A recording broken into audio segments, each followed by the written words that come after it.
Bonjour, aujourd'hui je vais vous parler de l'amitié homme-femme. Alors cette notion est quelque chose d'assez récent et d'assez nouveau. Il y a encore une cinquantaine d'années, il n'y avait pas tellement de place pour l'amitié homme-femme parce qu'ils n'avaient pas l'occasion de se côtoyer. Les écoles n'étaient pas mixtes et les femmes ne travaillaient pas. Donc c'est vraiment un phénomène assez récent et c'est pour ça qu'aujourd'hui on se rend compte que certaines personnes ne croient pas en cette amitié. Beaucoup de personnes se posent des questions concernant cette amitié mixte. Première question, peut-on être ami avec quelqu'un du sexe opposé sans arrière-pensée ? Alors oui, on peut, car l'amitié et la séduction ne se jouent pas sur le même terrain. Par exemple, en amour, on a besoin de mystère, et dans une relation amicale, on a plutôt besoin de similitude. Donc on n'est pas sur le même terrain. Une véritable amitié homme-femme sera plus du ressort du lien familial et fraternel. Donc nous sortons du champ sexuel, ce qui fait que pour éviter une relation incestueuse, on ne pourra pas mélanger les deux. Nous avons besoin que d'autres personnes que nos compagnes ou nos compagnons portent sur nous un regard sexué. Cela permet de renforcer notre identité d'homme et de femme sans avoir en passer par le côté sexuel. Pourquoi certaines personnes ne croient pas en l'amitié homme-femme ?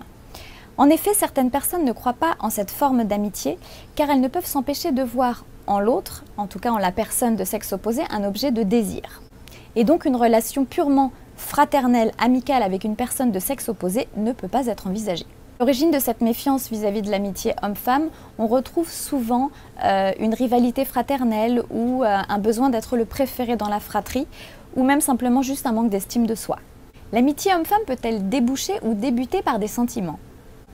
Une amitié peut parfois débuter par des sentiments. En effet, certains couples qui se séparent arrivent à maintenir et en tout cas à créer une relation fraternelle d'amitié autour de sentiments très profonds. L'amour et la séduction ont laissé place à un respect mutuel et à vraiment une relation très forte. La relation sexuelle ayant déjà été consommée et vécue, elle peut laisser la place à toute autre chose.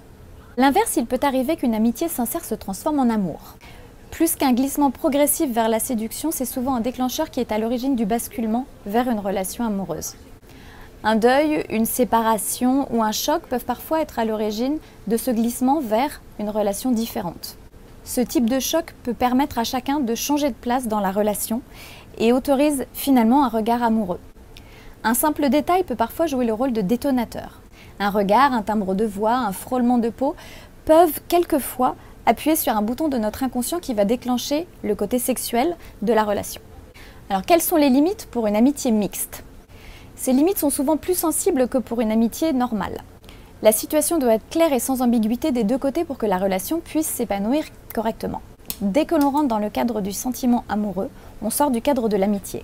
La seconde limite peut être la difficulté pour les conjoints ou compagnons des amis d'accepter cette relation qui peut être parfois très envahissante et générer une situation de stress ou de peur chez le compagnon ou la compagne de la personne qui est amie avec quelqu'un du sexe opposé.